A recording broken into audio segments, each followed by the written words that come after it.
जो तुम्हारा अहित करके वह अपने एक सर को कटवाना चाहता है। बोलो महारानी, मैं किस राजा को रंग बना दूं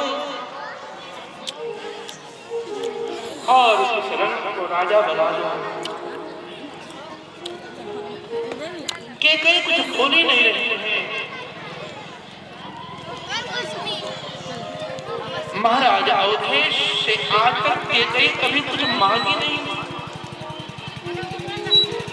अवधेश को अपनी महारानी पर इतना विश्वास है कि ये जो भी कुछ मांगेंगे उसमें समाज का, राष्ट्र का हित है। इसलिए कहा, बोलो तुम क्या चाहती हो?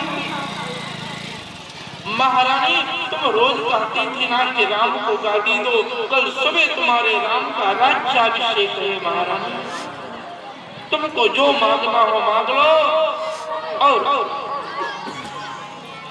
आप शामिल हो जाओ अपने बेटी के उत्सव में। तब के कई ने कहा, महाराज मांग मांग पे कहो प्रिय, कबहु न देहु न ले, दे कहो वरदान दुई, त्यो पावत शस्त्रे। हे महारानी,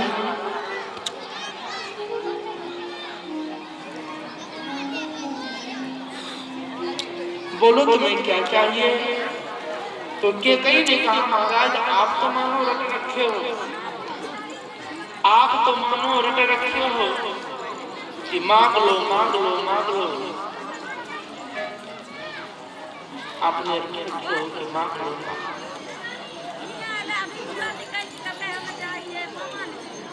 क्या आपने कभी कुछ दिया? देने कहो वरदान हुई। बहुत पहले आपने 2 वरदान देने को कहा था, अभी तक नहीं दिया।